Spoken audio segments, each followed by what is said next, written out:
Bonsoir à tous et à toutes. Guidance ascensionnelle 209.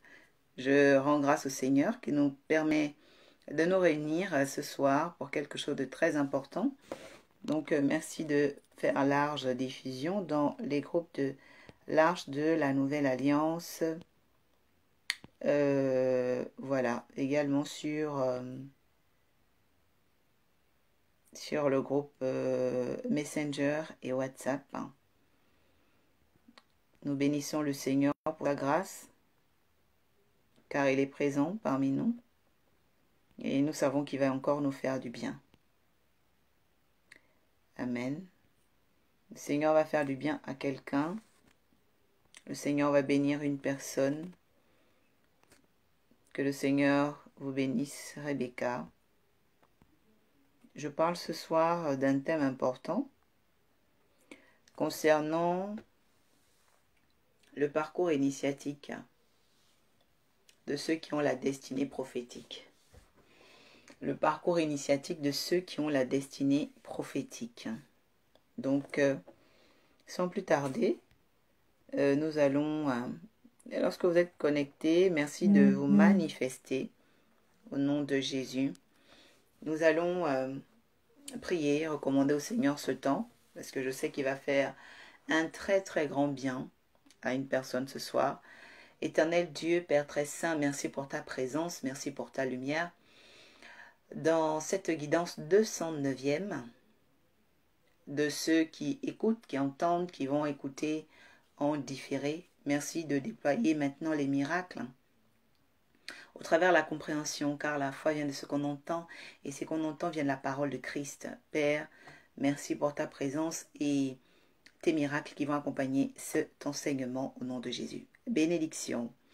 Donc, pour ceux qui viennent la première fois, il s'agit de la guidance ascensionnelle, qui est un enseignement spécifique des oracles identifiés. C'est-à-dire que les guidances sont numérotées, effectivement pour donner la météo du ciel, comment quelqu'un qui cherche le Seigneur doit comprendre la saison, d'accord? Donc c'est un message qui est assez actif et important pour comprendre les saisons, pour comprendre le fonctionnement, voilà, le fonctionnement, comment le Seigneur va agir dans la saison présente. Que Dieu te bénisse, fils de l'Arche, Dimitri. Donc merci de partager dans les groupes et aussi quand d'autres sont connectés, de pouvoir se manifester. Bénédiction. Donc, je suis l'oracle Orpha, présidente de l'Académie de la guidance ascensionnelle depuis 2017 et je suis également responsable de cette ambassade qu'est l'Arche de la Nouvelle Alliance. Donc, je suis ambassadrice de paix, anglais-français, et vous êtes les bienvenus sur ma page de travail, ma page de travaux spirituels. Donc, j'ai à mon actif aujourd'hui 209 guidances, sachant qu'il y a une guidance par semaine, donc, et une année à 52 semaines. Donc vous comprenez bien que la guidance fait son parcours. Et donc je vais parler d'un sujet qui parle de moi-même, qui parle de ce que j'ai fait avec le Seigneur par sa grâce. Je vais parler aussi de ce que toi tu vas traverser avec le Seigneur certainement, et aussi des différentes manifestations qui vont avoir lieu. D'accord? Donc il y a 2 semaines, j'ai ouvert et engagé un enseignement important concernant les 8 secrets de l'alliance entre Dieu et ses alliés. Les 8 secrets de l'alliance entre Dieu et ses alliés. Et le Seigneur a permis que nous puissions découvrir, donc, je crois, 4 premiers secrets. Voilà, donc je vais les citer. Les 4 premiers secrets en Dieu et ses alliés. Donc c'était la prédestination avec le livre de Romains chapitre 8, 29. Il y avait le traitement du péché avec le livre de Jean 16, verset 8. Il y avait les accords qu'on appelle les bénédictions qui sont accordées parce que quelqu'un qui est allié de Dieu n'a pas des choses qu'on lui donne. Non, il a des bénédictions qui lui sont accordées. C'est différent. D'accord?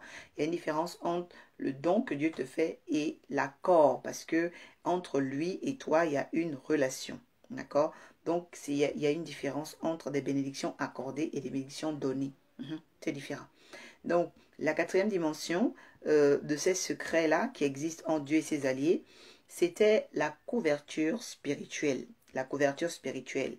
Parce que Dieu étant une couverture, sur ses alliés, il étend une couverture sur Jacob. On remarque, les anges étaient avec Jacob, il étend une couverture avec Abraham. Abraham a rencontré Melchisédek. Il étend une couverture sur Isaac, d'accord. Eliezer de Damas est allé lui donner une épouse. Donc, il y a toujours une couverture spirituelle dans la vie des alliés. Les alliés ne sont pas des électrons libres. Il y a toujours une couverture spirituelle. Amen. Quelqu'un dit, je reçois tous ces secrets par la puissance du nom de Jésus pour devenir l'allié de l'Éternel. Amen. Donc, c'est vraiment très important. Et donc, je suis entrée dans une dimension voilà, de continuité pour révéler que ce soir, il y a un énième secret, donc le cinquième, merci de le noter s'il vous plaît, donc le cinquième secret entre, ok, Dieu et ses alliés. Donc, on va parler ici, donc, d'accord, du parcours initiatique. Mais là-dedans, je vais dire exactement, ok, qu'est-ce que c'est, d'accord? Qu'est-ce que c'est? Et donc, c'est l'occasion, que Dieu te bénisse. Je remarque Eddie Delphine, voilà. Manifestez-vous souvent dès que vous êtes connectés. Donc, ce soir, nous allons continuer, d'accord, avec ce cinquième secret concernant le secret de Dieu et ses alliés. Donc, dans le sous-thème du parcours initiatique de ceux qui ont une destinée, d'accord? Donc, c'est toujours cela. Ceux qui ont une destinée, ce sont les alliés, ok? Ceux qui ne sont pas alliés, ils ont un destin. C'est très important de le savoir. Quand tu n'es pas allié de Dieu, tu as un destin, tout simplement. Bénédiction. Donc, nous allons lire la parole de Dieu dans le livre de Genèse 34, versets 11 à 31. Ce sera long et très édifiant. Et merci de disposer vos oreilles parce que cet enseignement va vous donner de la hauteur devant le rejet, va vous donner de la hauteur devant les difficultés, va vous donner de la hauteur devant les impasses, parce qu'il y a des impasses, d'accord? La Bible déclare qu'il y a un temps pour tout. Il y a un temps pour le jour, il y a un temps pour la nuit. Et quand il commence à faire nuit dans ta destinée, il faut que tu connaisses et comprennes ton parcours initiatique. Bénédiction. Donc, c'est vraiment très important. Je veux voir les cœurs, les likes. Voilà, je vous remarque Rebecca très dynamique. Vraiment, c'est très bien. Que le Seigneur te bénisse. Tu as une belle âme. Donc, Genèse 34, versets 11 à 31. La Bible déclare ceci: Père, sanctifie-nous par ta parole, car ta parole est la vérité. Merci de l'immensité, la richesse, les magnificences qui sont cachées et qui nous sont maintenant données par la puissance de la foi au nom de Jésus. Amen. Bénédiction. La Bible déclare ceci. Donc je commence plutôt au verset, alors sur l'infamie, le verset 7, pardon, 7 à 31. Et les fils de Jacob revenaient des champs. Lorsqu'ils apprirent la chose, ces hommes furent irrités et se mirent dans une grande colère parce que Sichem avait commis une infamie en Israël. En couchant avec la fille de Jacob, ce qui n'aurait pas dû se faire. Quelqu'un écrit ici, ce qui n'aurait pas dû se faire. On parle de devoir, ne pas faire. Ensuite, le verset 8. Hamor leur adressa ainsi la parole. Le cœur de Sichem, mon fils, s'est attaché à votre fille. Donnez-la lui pour femme, je vous prie. Alliez-vous avec nous, et vous nous donnerez vos filles, vous prendrez pour vous les nôtres. Vous habiterez avec nous, le pays sera à votre disposition. Restez-y pour y trafiquer et y acquérir les propriétés. Sichem dit au père et aux frères de Dina que je trouve grâce à vos yeux, et je donnerai ce que vous me direz. Exigez de moi une forte dot et beaucoup de présents, et je donnerai ce que vous me direz. Mais accordez-moi pour femme la jeune fille.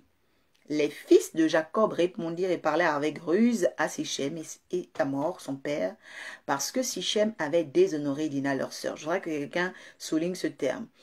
La Bible dit que les fils de Jacob parlèrent à Sichem, donc le fils, et son père Hamor par ruse, parce que, ok, quelqu'un dit, il y a des ruses qui sont justifiées, parce que, d'accord, Sichem avait déshonoré leur sœur Dina.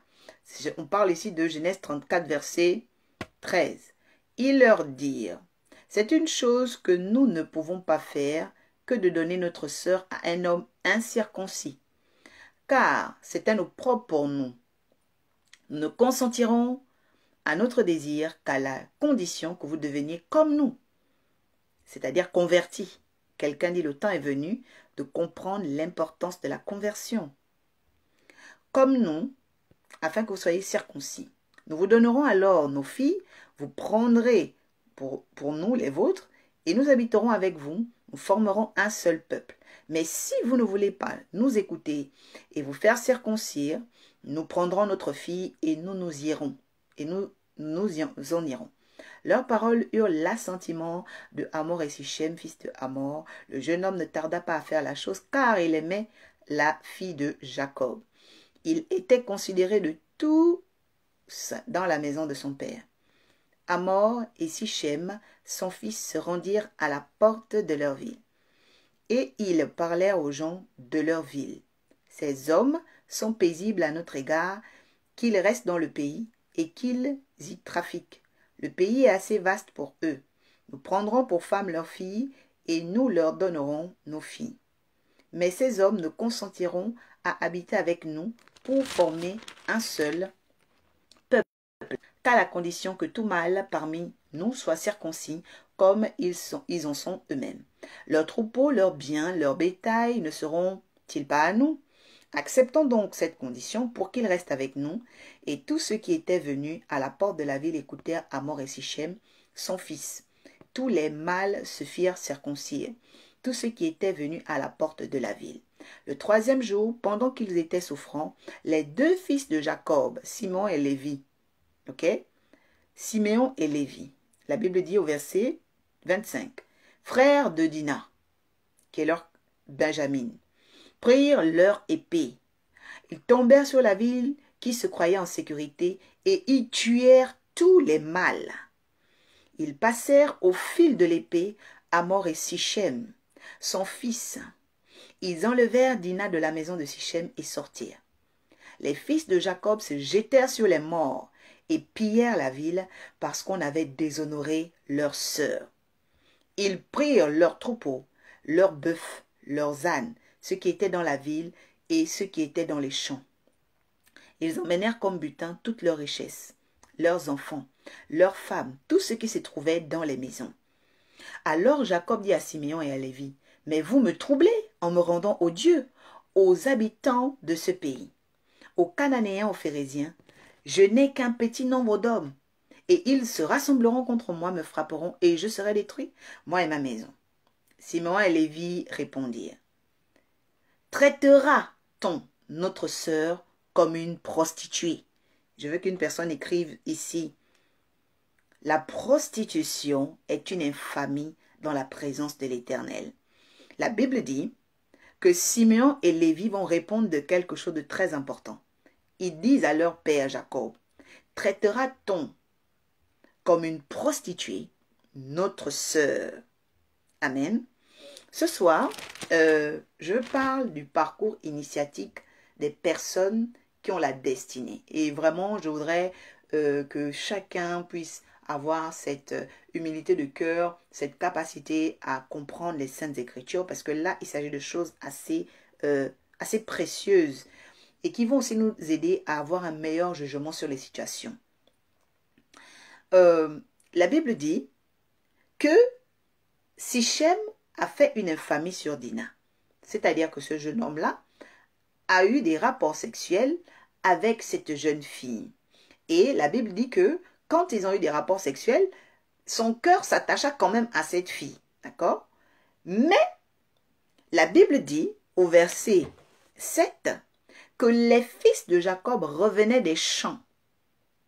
Les fils de Jacob revenaient des champs. Un fils, c'est un héritier. Un fils, c'est un gardien. La Bible dit dans le psaume 127 que les fils sont des flèches dans le carquois des pères. Ça veut dire que quand Jacob ne peut pas agir, ce sont les fils qui agissent. C'est pourquoi il faut déjà savoir que lorsque vous avez une destinée, vous devez être à même de réagir comme Dieu l'aurait fait. Je répète, vous devez être à même de réagir comme Dieu l'aurait fait. Dans cette situation, qu'est-ce que Dieu aurait fait? D'accord? Et donc, nous sommes ici devant Jacob, qui voit sa fille déshonorée. Mais Jacob ne réagit pas parce que Jacob sait qu'il a des fils. Quelqu'un dit, quand on est fils, on est gardien de la maison de son père. Je voudrais que quelqu'un écrive cela. Maintenant, qu'est-ce qu'on appelle être gardien de la maison de son père? Ça veut dire garder la renommée, gardez la gloire, gardez le poids. Parce que la Bible dit que maudit soit le fils qui ne fera pas mieux que son père. Autrement dit, le proverbe 18 aussi déclare que celui qui se relâche, celui qui néglige sa maison, celui-là qui se relâche dans le travail, il devient frère de celui qui détruit. Parce qu'ici, Sichem a la figure de celui qui est venu détruire, ok, la dignité d'une femme. Non seulement il la déshonore, mais il fait quand même un affront, puisque cette femme, elle n'est pas une femme comme les autres. La Bible dit que Dina, ok, quelqu'un écrit ici, il y a des femmes qui ne sont pas comme les autres. La Bible dit que Dina, ok, elle représente quoi? Elle représente la fille unique. Dina représente la fille unique. C'est-à-dire que Jacob, quand il a eu ses deux femmes, et même les servantes de ces femmes, pour faire des enfants, toutes ces femmes-là ont fait des garçons. Sauf Léa, qui a fait la dernière, qu'on appelait Dina. Dina, c'est quoi? Dina, c'est ce qu'il y a de précieux entre toi et Dieu. Dina, ce sont des choses qui, mighty Lord Jesus, qui sont uniques dans ta vie. Quand on parle de fils unique ou on parle de fille unique, il faut souvent faire très très attention. Parce que le fait d'être fils unique, le fait d'être fille unique, c'est-à-dire d'être le dernier espoir de quelqu'un. C'est-à-dire que la maison de Jacob avait un espoir sur Dina. Si Jacob avait 20 filles, je ne pense pas qu'il y aurait eu crime. Il n'y aurait pas eu massacre. Mais il faut faire très attention, ok? Lorsque vous êtes devant des femmes, des personnes, des filles qui sont l'espoir d'un pays, qui sont l'espoir d'une famille, qui sont l'espoir de quelqu'un, c'est dangereux. Pourquoi? Parce que la Bible dit que dès lors où les frères sont revenus des champs, ils ont appris la chose. Ils furent très irrités et se mirent dans une grande colère parce que ce garçon, donc Sichem, avait commis une grande infamie en Israël. Il avait commis une grande infamie. C'est pourquoi je vais d'abord dire à une personne ici que le problème de la société, le chômage, les soucis qui sont qu'on appelle inhérents à la vie de l'homme sont souvent rattachés à sa capacité à manquer, ok, de maturité ou encore à son manque de respect de la femme. C'est-à-dire que vous n'allez jamais voir un homme qui méprise la femme qui est bénie. Il peut être riche, mais il est maudit. Pourquoi? Parce qu'en réalité, quand ce principe n'est pas respecté, vous allez faire entrer ce qu'on appelle l'ordre de la rétribution. C'est cet ordre-là que je vais présenter aujourd'hui. Parce que dans le parcours initiatique des gens qui ont la destinée, ok, il n'y a pas que la prédestination. Il n'y a pas que les accords. Il n'y a pas que le traitement du péché. Il n'y a pas que la couverture spirituelle. Il y a l'ordre de la rétribution. Quelqu'un dit, il y a l'ordre de la rétribution qui m'accompagne. Et l'ordre de la rétribution, c'est le frère ou encore le jumeau de l'ordre de la miséricorde. Lorsqu'on comprend, en réalité, ok, les faits, les preuves et ce qu'on appelle les circonstances atténuantes. Je suis en train de parler à une personne ce soir. Les faits, les preuves et les circonstances atténuantes. C'est bon, on parle de l'ordre de la miséricorde parce que Christ va rencontrer une femme également qui était prostituée. D'accord? Elle était prostituée dans le livre de Luc 7, 47. Merci de prendre cette référence. Luc 7, 47. La Bible dit que cette femme a vu ses péchés qui ont été pardonnés, c'est-à-dire que sa souillure a été pardonnée, ça pouvait aussi être un violeur qui a été pardonné. Pourquoi? Parce que cette femme a beaucoup aimé. C'est-à-dire que cette femme s'est donnée. Cette femme, ok, comprenait l'importance de la conversion des énergies. Je ne sais pas si quelqu'un comprend ce soir. C'est-à-dire quoi? C'est-à-dire que toutefois où on ne sait pas convertir une énergie, cette énergie-là peut devenir une vengeance sur nous. La Bible dit que il y avait une colère qui s'est levée en Israël parce que cet homme a pris une fille. Mais ce n'était pas n'importe quelle fille. C'était une fille unique. C'était une fille espoir. C'était une fille d'avenir. C'était une fille sur laquelle ses parents, ses frères comptaient.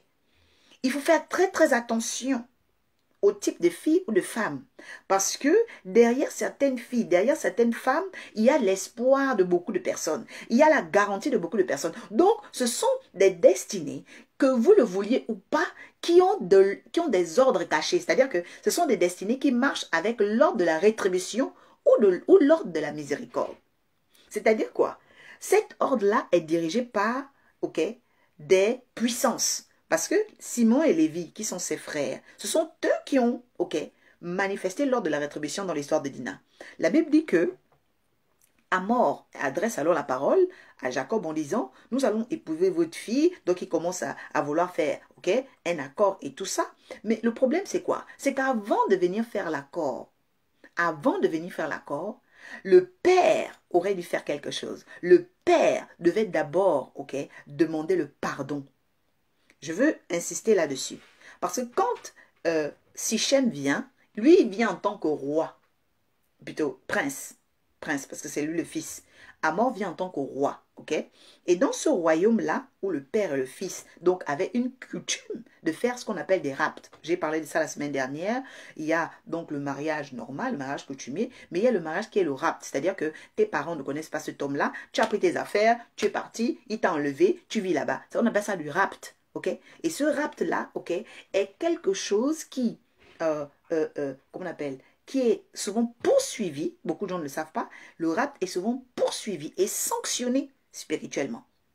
Quand il y a un rapt, quand ça existe, il y a une sanction spirituelle. Vous pouvez être frappé de stérilité, vous pouvez être frappé de pauvreté, le monsieur peut avoir des problèmes professionnels, vous pouvez être, en tout cas, il y a ce qu'on appelle l'ordre de la rétribution. Donc, un jugement peut être fait parce que tu as pris la fille de quelqu'un par force, tu allais faire n'importe quoi avec elle. C'est pourquoi il faut faire très attention. Quelqu'un dit, nous devons faire très attention. La Bible dit que donc le roi, donc Hamor, adresse la parole au cœur, à Jacob. Et il dit, oui, nous allons prendre votre fille et tout, et nous allons faire alliance. Mais le problème ici, c'est quoi? C'est que Jacob ne s'est pas opposé à l'alliance. Mais le problème, c'était qu'il fallait d'abord faire une réparation. Parce que cette fille-là avait été déshonorée. D'accord? Mais Jésus nous montre quoi dans Luc 7, 47? Il dit que cette femme-là, malgré qu'elle était prostituée, elle avait des péchés, elle avait la souillure, elle a beaucoup aimé. C'était pour réparer.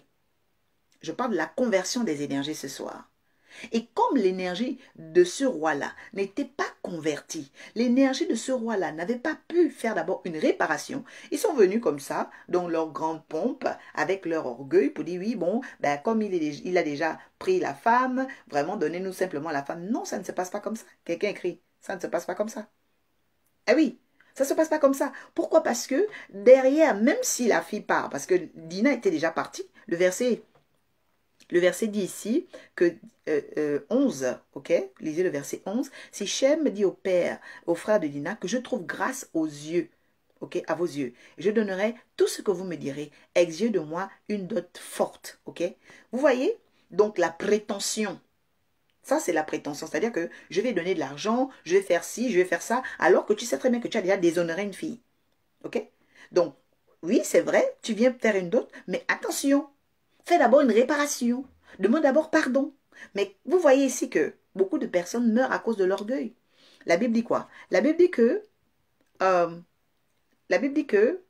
ce niveau, donc il fait des promesses, tout pompeux et prétentieux. Accordez-moi donc la jeune fille. Les fils de Jacob, maintenant les fils, qui sont ici, les gardiens de la maison de leur père. Je suis toujours en train de ce parcours initiatique de ceux qui ont la destinée. Si tu as une destinée, tu n'as pas un destin. Et si tu as une destinée, sache que avec toi, il y a ce qu'on appelle un ordre. C'est l'ordre de la rétribution ou l'ordre de la miséricorde. C'est-à-dire que cet ordre de la rétribution-là, c'est un ordre qui sait sanctionner les gens qui veulent s'amuser à te déshonorer. J'insiste sur le thème déshonorer. Déshonorer, ça veut dire, vous entendez bien? Il y a honneur et puis dés. A dit que mettre en désordre ton honneur. A dit que quelqu'un qui vient déranger ton honneur. Voilà, c'est ça. Donc, la Bible dit quoi? La Bible dit, les fils de Jacob répondirent, puisque le monsieur est venu avec une présomption, une prétention, donc qu'est-ce qu'ils font?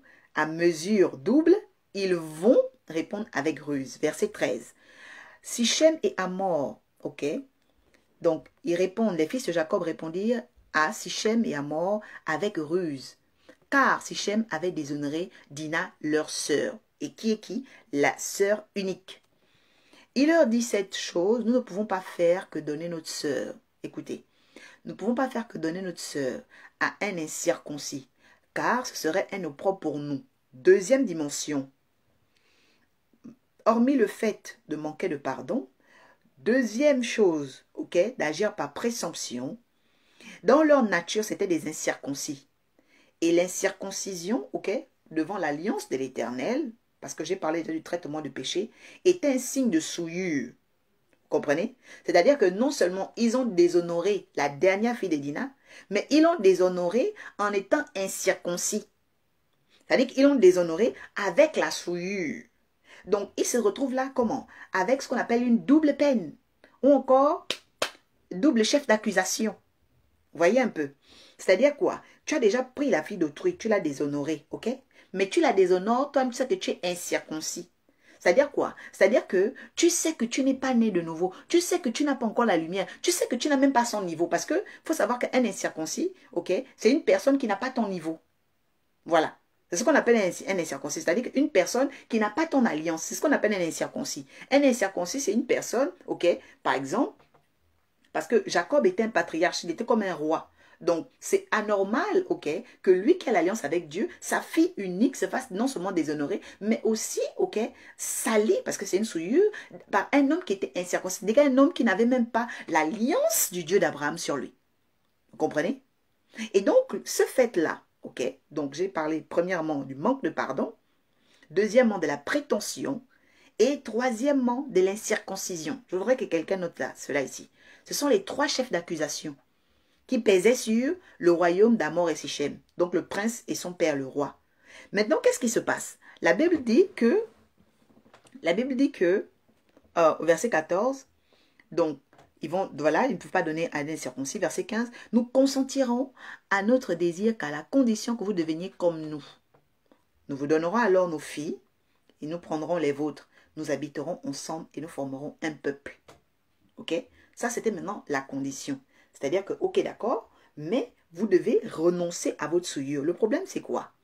Et ce qui fait qu'à un moment donné, les gens vous fuient. Parce que les gens ne veulent pas quitter la souillure. Quelqu'un dit, il y a des gens qui me fuient parce qu'ils ne veulent pas quitter la souillure. Oui, ça c'est très important à savoir. Pourquoi? Parce que si tu es de Dieu, si tu aimes Dieu, il y a un niveau de ta vie que tu vas circoncire. La circoncision, c'est quoi? Ce sont les dimensions de ta vie que tu vas commencer à t'interdire pour te donner une vie et une image de qualité. Quelqu'un dit, il y a des dimensions que je dois, ok, réaménager. C'est-à-dire que commencer à faire un réaménagement, ne fût-ce que mental, pour que ça devienne aussi physique et concret. Parce que tu ne peux pas, ok, parvenir à une aptitude sans changement, ok, d'attitude. Voilà. Donc, c'est par rapport à un comportement, c'est par rapport à ce que quelqu'un fait. D'accord? Et donc, nous vous remarquons ici que ces hommes-là, d'accord, ils étaient déjà incirconcis, mais le problème, c'est qu'il y a des gens qui, le fait qu'ils soient dans la souillure, ils ne veulent pas quitter la souillure. Ils ne veulent pas quitter la souillure. Donc, qu'est-ce qui va se passer? La Bible dit que, ils ne vont pas vouloir, voilà. Si vous ne voulez pas, donc il donne la condition, si vous ne voulez pas, écoutez, vous faire circoncire, nous prenons notre fille et nous partirons avec elle. Donc leur parole eut de l'assentiment pour Amor et Sichem. Donc la jeune femme ne tarda pas à faire la chose. Plutôt le jeune homme ne tarda pas à faire la chose car il aimait la fille de Jacob. Ok? La Bible dit qu'il aimait la fille de Jacob, mais c'était un garçon prétentieux et orgueilleux. Et la Bible dit que il était considéré, voilà, donc dans toute la maison de son père. Amor et Sichem, son fils, se rendirent à la porte de leur ville et parlèrent aux gens de la ville. Maintenant, écoutez, quand eux, ils vont parler au royaume, ils ne vont pas parler au royaume pour dire que leur fils a déshonoré. Vous entendez? Ils ne vont pas parler au royaume pour dire que leur fils a déshonoré ou que leur fils a fait quelque chose de mal. Eux, ils vont aller dire dans le royaume, donc à leur sujet, là-bas, simplement, ok, ces hommes sont paisibles. 1. Ils restent dans le pays, ils vont trafiquer. C'est-à-dire qu'ils les prenaient simplement comme des partenaires sociaux. C'est-à-dire qu'ils ont présenté, ok, les Israélites comme des personnes banales. Je veux vraiment qu'une personne comprenne ici. C'est pourquoi la Bible dit que celui qui donne un verre d'un prophète reçoit la récompense du prophète. Mais que celui qui n'accueillera pas ces petits, comme dit Jésus, alors ils auront le droit de secouer la poussière de leurs pieds. Parce que il dit d'abord, ces hommes sont paisibles à notre égard. Ils restent dans le pays, ils y trafiquent. Ok? C'est-à-dire qu'ils les ont vus comme simplement des exploitants. C'est-à-dire qu'ils n'ont pas présenté la famille de Jacob à leur sujet, donc à la population, comme étant des personnes qui étaient en alliance avec eux, mais comme des personnes qui venaient trafiquer. Un trafiquant, c'est quoi? Un trafiquant, c'est quelqu'un, voilà, qui est comme un mercenaire, quelqu'un qui voltige, ok? Pour les personnes qui font un peu le commerce, quelqu'un qui trafique, c'est quelqu'un qui fait du troc. Donc, vous voyez déjà que Hamor et Sichem avaient rabaissé l'image de Jacob. J'insiste encore pour dire que le père, le patriarche, ok, quand il a des fils, les fils sont des carquois. Je voudrais que quelqu'un prenne ce verset-là dans le psaume 127 et le colle ici. Les fils sont des carquois, plutôt des flèches dans les carquois du père. Ce sont des flèches, c'est-à-dire que le carquois, donc c'est voilà, ce qui permet de mettre les flèches à l'intérieur et de faire le tir, ok? C'est comme l'arc. Donc, vous remarquez quoi? Vous remarquez que, plutôt, non, pas l'arc, les réserves, voilà. Là où il y a les réserves de flèches. Donc là, nous remarquons quoi? À ce niveau, c'est que Jacob avait des réserves. Et la réserve de Jacob, c'était ses enfants. C'est pourquoi la réaction des enfants de Jacob était normalement la réaction que Jacob aurait eu à avoir. Mais comme il avait des fils, il a laissé les fils agir. C'est pourquoi quand on est fils, quand on est le rejeton, quand on est l'héritier, quand on est le descendant, il faut savoir réagir en disant qu'est-ce que Dieu aurait fait à ma place? Qu'est-ce que le Seigneur aurait dit à ma place? C'est vraiment très important. La Bible dit quoi? La Bible dit que, au verset 21, donc il présente déjà donc Jacob, pourtant, qui est le patriarche, ok, duquel ils ont déshonoré la fille comme un trafiquant. Bon, vous voulez quoi?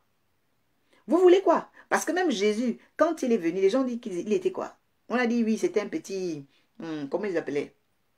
On a dit que c'était un trouble fait. On a dit à Jésus, tu es un trouble fait, voilà, tu fatigues les gens, tout ça.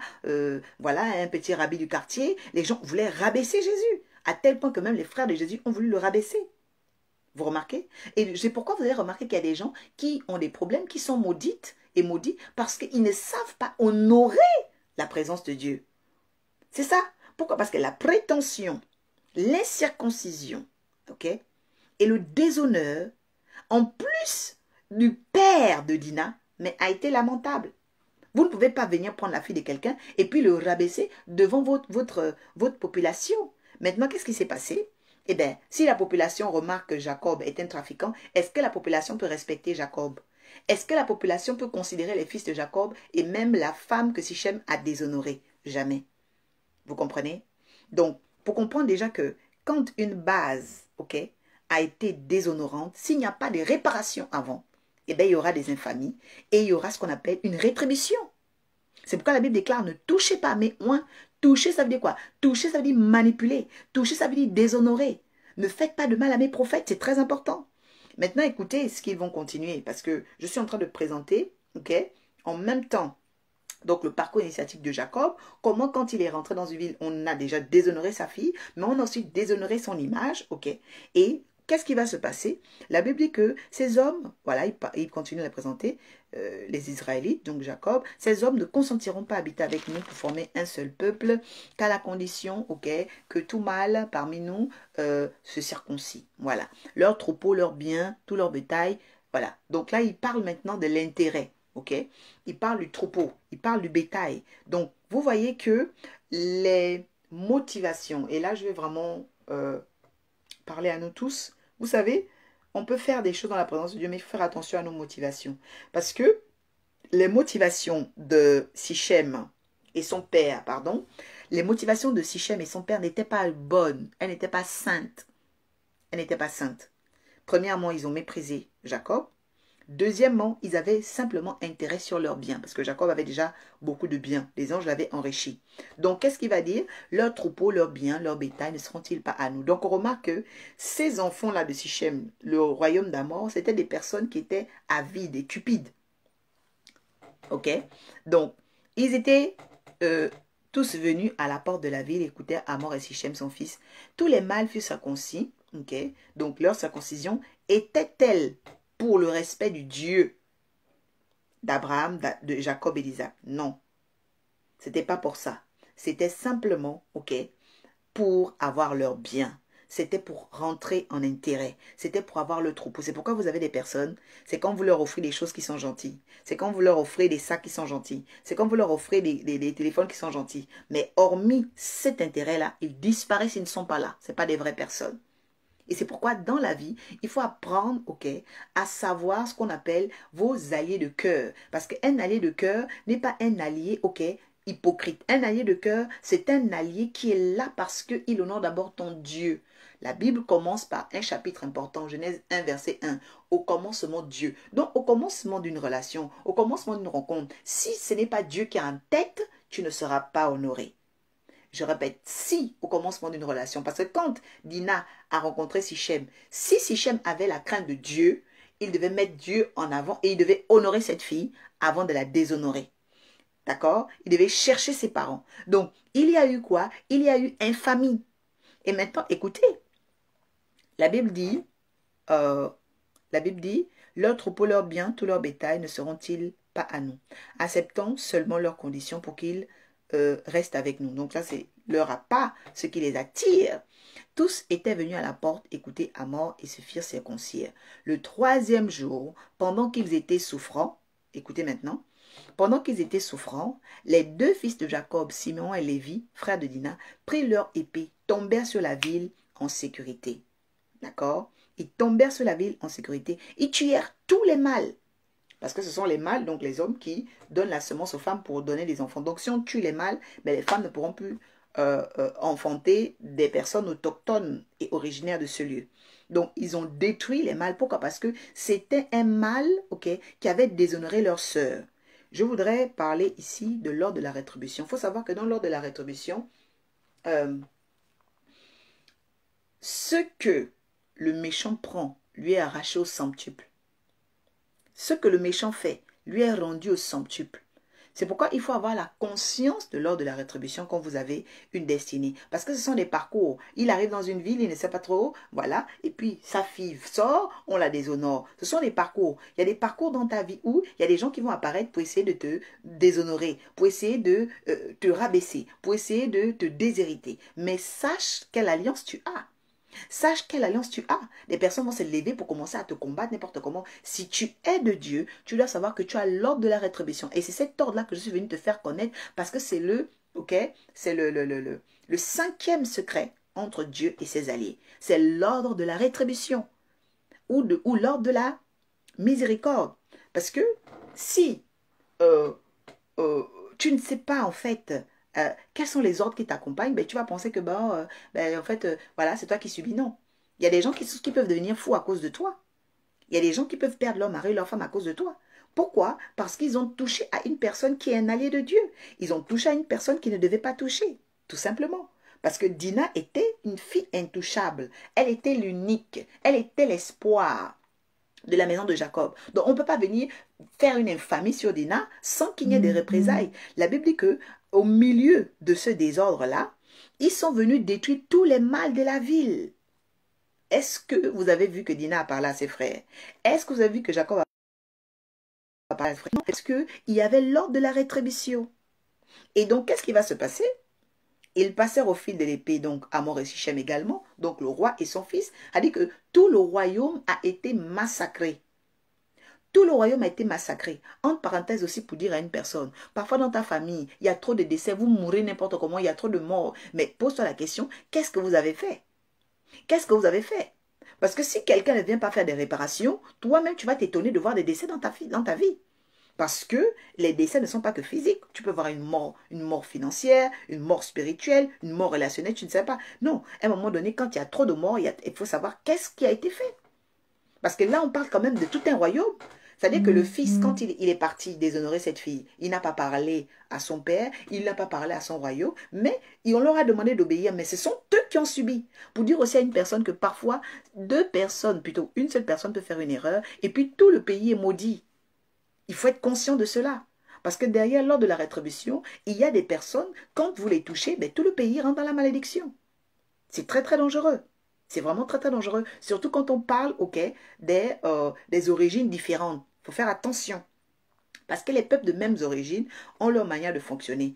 Mais les peuples qui sont des origines différentes, lorsqu'il y a déshonneur, attention, il peut y avoir une rétribution derrière. Il peut y avoir une rétribution. C'est pourquoi c'est très très dangereux de pouvoir simplement aller en voyage sans visa, comme on dit. C'est-à-dire que, voilà, créer des amours, comme on dit, amour sans frontières, il faut faire attention. Parce que si tu vas prendre une femme étrangère ou un homme étranger, une femme qui est d'une autre origine, et puis tu la déshonores, tu fais n'importe quoi, tu ne connais pas l'alliance qui est sur cette femme-là. Ta famille peut être détruite. Vous pouvez être renversé. Et c'est ce que beaucoup de personnes, à un moment donné, se disent, ah, mais vraiment, je ne sais pas ce qui s'est passé. Ah, ben là, vraiment, dans ma famille, il y a trop de décès. Mais faites attention, vous avez fait quoi? Et donc, il faut des réparations. Bénédiction, je veux qu'une personne écrive ici, il faut des réparations. La Bible dit que tout le pays, de Sichem et son père Hamor, a été détruit. Les fils de Jacob se jetèrent sur les morts. Écoutez, mais c'était grave. Les fils de Jacob se jetèrent sur les morts. Ils pillèrent la ville parce qu'on avait déshonoré leur sœur. Écoutez, c'est-à-dire que parce qu'on avait déshonoré leur sœur. Mais vous savez qu'il y avait d'autres chefs d'accusation. Derrière le déshonneur, il y avait, la prétention, il y avait l'arrogance, parce qu'ils étaient arrogants.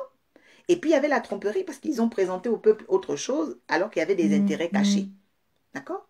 Donc, tous ces chefs d'accusation-là commençaient à vraiment augmenter le poids de la condamnation. C'est ça, le poids de la condamnation. Et la Bible va dire dans les derniers versets, voilà, donc ils vont se jeter sur les morts, ils vont piller la ville. Moi, je suis quand même tout de même étonné. C'est-à-dire qu'ils sont déjà morts, mais ils se jettent encore sur les morts. Ça veut dire qu'il y a des morts qui ont des puissances. Il y a des morts qui ont des grâces. Je ne sais pas si quelqu'un comprend ici. Il y a des morts, des personnes qui sont déjà mortes, qu'on est capable d'aller piller. Vous entendez? Ils se jetèrent sur les morts. Voilà. Et ils pillèrent la ville. C'est-à-dire qu'il y a des morts qui donnent des choses. D'ailleurs, Élisée, le prophète, quand il est mort, il a donné la vie, la résurrection à quelqu'un d'autre.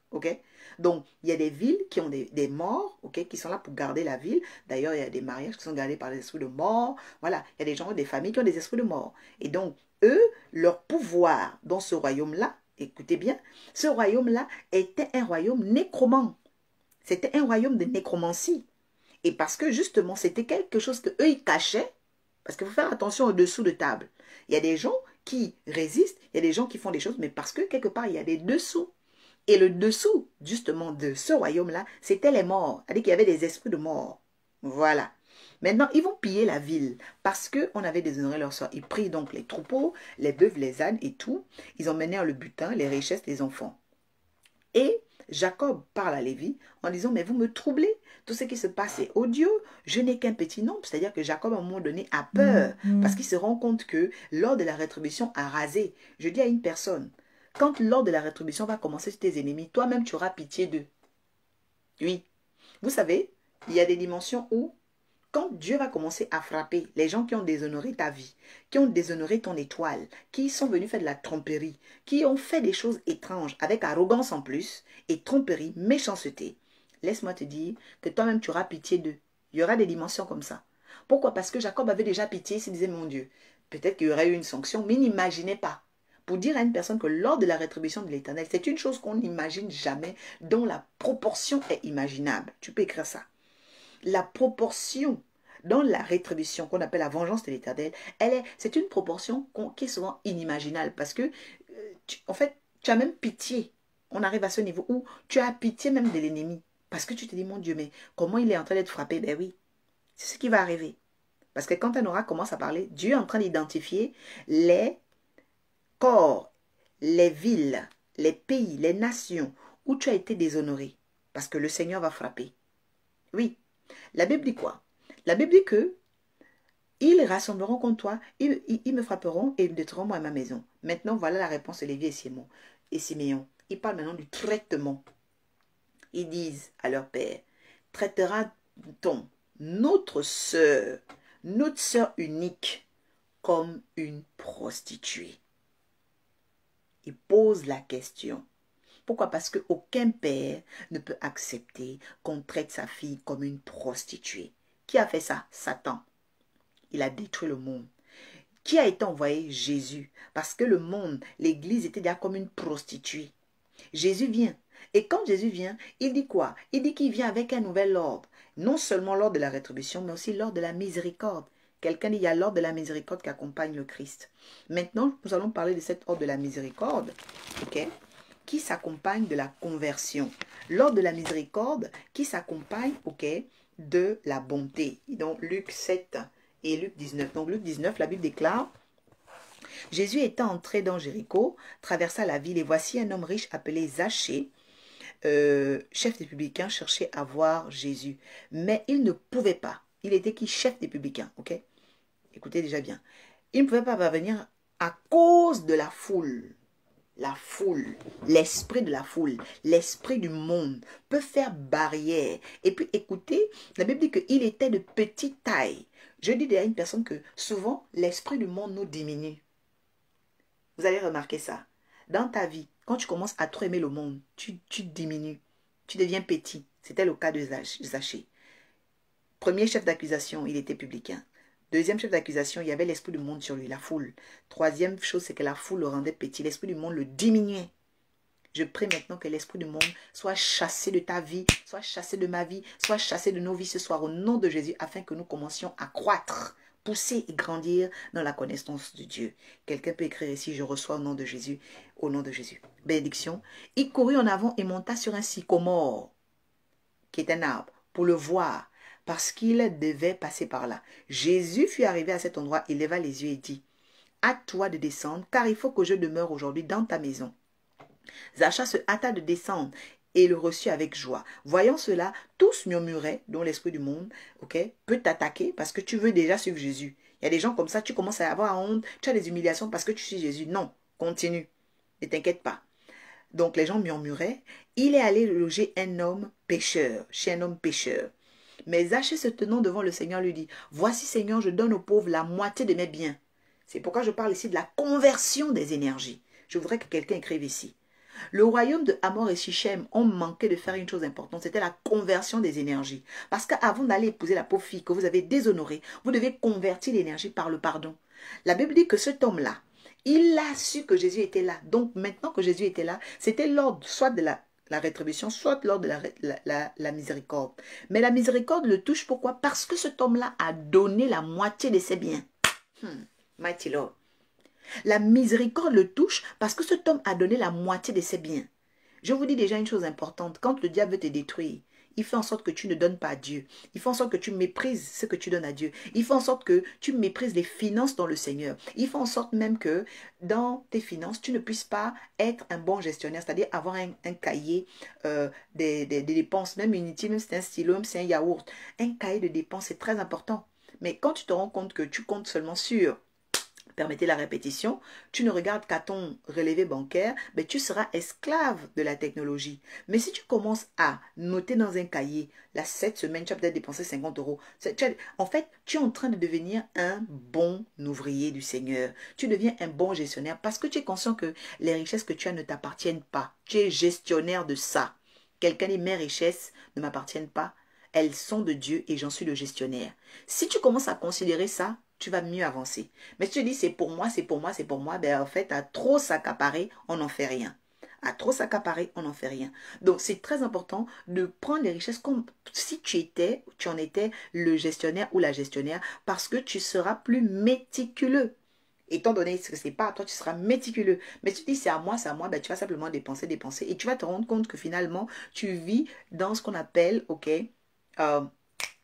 tu vis en tant qu'acheteur, débit, tu es en débit, voilà, tu es toujours en débit. C'est-à-dire que tu es une personne, c'est pourquoi on parle même des personnes genre qui sont toujours en train de débiter, ok, des choses inutiles. Pourquoi? Parce que quelque part, ces personnes ne savent pas être méticuleuses sur ce qu'elles dépensent, ce qu'elles gagnent. Et même en énergie, c'est important. La Bible dit que Zachée a donné la moitié de ses biens. Et il dit: si j'ai fait tort, vous entendez? Si j'ai fait tort de quelque chose à quelqu'un, je lui rends le quadruple. Regardez un peu ce type d'intelligence. Lui, il connaît qui est Jésus. Est-ce qu'il est obligé de parler de ça? Non. Zachée, quand il vient vers Jésus, il pouvait parler de ses péchés, il pouvait parler. Mais pourquoi Zachée fait le lien entre ses richesses, la moitié de ses biens, et puis le tort qu'il a fait aux autres. Parce que Zachée sait que quand un homme qui a la destinée, quand quelqu'un qui fait la mission de Dieu passe dans un endroit, il faut toujours être capable de s'aimer et de donner quelque chose pour le pardon des siens, pour le pardon de nos origines, pour le changement de beaucoup de choses dans notre vie ou dans la vie même de notre famille. Ce sont des principes. Et nous remarquons ici que lorsque il va justement obéir à ce principe, que Dieu te bénisse, Erina, Maman Martine, que Dieu te bénisse, Marie-Julienne. Lorsqu'il obéit à ce principe, la Bible dit quoi? La Bible dit que Jésus dit maintenant, le salut est rentré aujourd'hui dans cette maison. C'est là qu'on parle de l'ordre de la miséricorde. Parce que la miséricorde arrive dans la vie de quelqu'un qui reconnaît ce qu'il a fait. Mais comment tu ne reconnais pas ce que tu as fait? Tu ne reconnais pas, ok, que tu viens d'une famille maudite. Tu ne reconnais pas que tes oncles, tes parents étaient des criminels, des sorciers, ils ont fait du mal aux gens. Tu ne reconnais pas tout ça. Et toi, tu te dis toujours jusqu'aujourd'hui, avec prétention, comme Amor et Sichem, que ben, tu as le droit sur tout, tu n'as pas besoin de faire des repentances. Tu as des gens comme ça, ils disent non, moi je n'ai pas besoin de faire des prières de repentance, vraiment, dans ma famille, on n'a pas de péché. Mais comment tu peux dire que dans ta famille, on n'a pas de péché? Et donc, cette prétention-là fait que on attire l'ordre de la rétribution. Mais Zachée avait su que Jésus venait avec cet ordre-là. Et donc, pour ne pas subir l'ordre de la rétribution, il a activé par sa foi l'ordre, ok, qu'on appelle l'ordre de la miséricorde. La Bible dit que la première dimension pour activer l'ordre de la miséricorde, c'est que cet homme a donné la moitié de ses biens. On n'a pas dit tous ses biens. Il a donné la moitié de ses biens. Deuxième chose, il s'est reconnu dans le fait qu'il avait fait du tort à des personnes pour rendre le quadruple. Quadruple, c'est 4. Ça veut dire qu'il rendait l'équilibre aux gens. Parce que c'était un homme publicain, un homme qui était collecteur d'impôts, un homme qui arrachait les biens aux gens. Ok? Il y a des personnes qui sont issues des familles compliquées, où dans ta famille, vous volez les terrains, vous accaparez des choses et tout. À un moment donné, il faut faire un travail, ok, de convertir. Il faut convertir les biens de cette famille. Il faut convertir les origines de cette famille. Il faut convertir les choses parce que sinon, vous allez rester dans l'incirconcision et attirer l'ordre de la rétribution. Mais Jésus dit à une personne ce soir que le salut veut rentrer dans sa maison. L'ordre de la miséricorde veut rentrer. Je veux que quelqu'un écrive ici. L'ordre de la miséricorde va rentrer dans ma famille car je sais d'où je viens et je sais ce que je dois faire aujourd'hui. Oui, la Bible dit que l'ordre de la miséricorde est rentré. Il dit le salut est rentré aujourd'hui dans cette maison parce que. Jésus dit parce que. Donc ça veut dire que le salut ne vient pas sans raison. Arrêtez de croire que tout est grâce parce que la grâce est facile. Non, la grâce c'est une faveur insondable. C'est une faveur surnaturelle, ok? Mais elle n'est pas gratuité. Ce n'est pas le robot. C'est pas non. La grâce c'est pas comme ça. C'est-à-dire qu'à un moment donné, ok, il y a toujours un parce que. Ça c'est Jésus qui parle. C'est pas un autre prophète, c'est Jésus. Jésus dit ici que, ok, le salut est arrivé parce que celui-ci est fils d'Abraham. Quand on parle des fils d'Abraham, c'est quoi? Abraham est devenu grand à cause de quoi? Le sacrifice d'Isaac.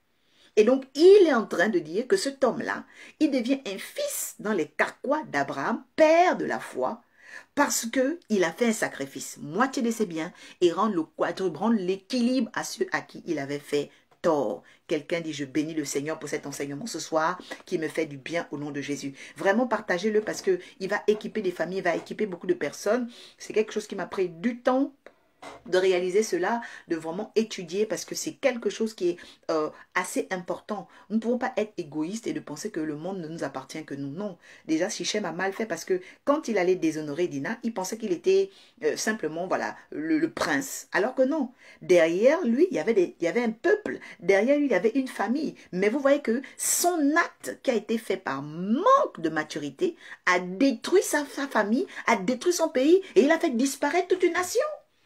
Donc, faisons attention, ok, de ne pas être des chrétiens égoïstes. C'est-à-dire que toi, tu viens à l'église, tu penses seulement à ton offrande, tu donnes tes 5 euros. Non, pense à tes cousins, pense à ta grand-mère, pense à tes oncles, pense et commence à faire un travail de conversion des énergies. C'est vraiment très important. Il faut convertir les énergies. Quand on ne les fait pas, eh bien, on attire l'ordre de la rétribution et après on se demande, mais oui, qu'est-ce qui se passe dans la famille? Vraiment que le Saint-Esprit emmène la conviction dans le cœur de quelqu'un pour rentrer, ok, dans ce salut. Parce que nous sommes fils d'Abraham, nous devons, ok, convertir nos familles, c'est-à-dire convertir l'énergie de la famille. Si cette famille a toujours été voleuse, il faut qu'on casse l'esprit de vol dans la famille. Si dans cette famille il y a trop d'hypocrisie, tu dois casser l'esprit d'hypocrisie dans ta famille. Dans ta famille, il y a l'esprit de prostitution. Tu vas casser l'esprit de prostitution dans ta famille parce que tu es là, tu es appelé de Dieu pour être la représentante de la foi, la représentante du fils d'Abraham. Que Dieu bénisse vraiment ces hommes et ces femmes qui sont des fils uniques, c'est-à-dire des personnes qui ont l'espoir, qui sont l'espoir de leur famille vraiment. Si tu es l'espoir de ta famille, tu peux dire bénédiction, c'est moi. Tu es l'espoir de ta famille. C'est toi qui ouvres les portes du mariage à tes sœurs. C'est toi qui ouvres les portes du travail à tes frères. Tu es l'espoir de ta famille. C'est toi qui intercèdes pour eux. Que Dieu te donne la force et que vraiment tu sois ce Zachée qui trouve un sycomore, c'est-à-dire que la grandeur d'un arbre, la connaissance d'un arbre, comme tu peux être là aujourd'hui sur le sycomore de l'arche, tu es sur le sycomore de la guidance pour entendre cet enseignement aujourd'hui. Que Jésus te visite, que Jésus te fasse du bien. La Bible dit que le Fils de l'homme est venu chercher, ok, et sauver ceux qui étaient perdus. Moi, j'étais perdu. Jésus m'a retrouvé. Tu étais perdu. Jésus te retrouve. S'il y a une situation dans ta vie où tu n'avais plus espoir, Jésus retrouve cette situation parce que l'ordre de la miséricorde rentre ce soir au travers de ma voix. Parce que être un oracle, c'est identifier les destinées de Dieu et leur donner la météo du ciel, le fonctionnement de ce temps. Père de gloire, nous allons prier maintenant au nom de Jésus. Nous te demandons pardon, Seigneur, pour toute infamie qui a été commise par, Seigneur, nos familles, dans nos familles, au sein de nos familles. Père, nous savons que lors de la rétribution, Seigneur éternel, accompagne certaines destinées et que si des destinées ont été maltraitées, déshonorées dans nos familles, nous te demandons pardon, que nous soyons des Zachées maintenant à pouvoir convertir par nos biens, convertir et rendre au quadruple l'équilibre de ceux à qui nous avons fait tort. Que nous soyons justes, Seigneur, et que nous ne mettons pas en danger notre famille, comme Sichem, que nous ne mettons pas en danger nos frères, en danger notre pays à cause de notre comportement. Éternel Dieu de gloire, nous appelons maintenant par la puissance du sang de l'agneau, le sacrifice, Seigneur éternel, à la croix, par la foi que nous avons en tant que fils d'Abraham, Seigneur, nous te donnons le plein pouvoir, Seigneur, afin de nous redynamiser, nous réaménager, Seigneur, et canaliser notre énergie dans la vérité et le vrai. Père, que l'ordre de la miséricorde rentre dans notre vie, dans notre maison, Seigneur, car tu as dit, Seigneur, à Zachée, le salut est rentré dans cette maison, car il est devenu fils d'Abraham, il a sacrifié ses biens. Seigneur, fais de nous ces Zachées, fais de nous, Seigneur, des hommes capables de monter sur le sycomore et de, Seigneur, quitter la vision du monde, la foule qui nous rend petits, qui nous diminue, qui nous rapetit, Seigneur. Nous voulons avancer avec toi et ne plus jamais regresser. Au nom de Jésus-Christ, merci. Quelqu'un peut dire bénédiction, bénédiction. Bénédiction. Donc c'est une prière, elle est passée peut-être trop vite. Lorsque le direct va s'arrêter, tu reviens simplement sur elle, tu la refais et tu peux aussi l'écrire, parce que des prières il faut écrire, surtout quand on parle vraiment de l'ordre de la miséricorde et l'ordre de la rétribution.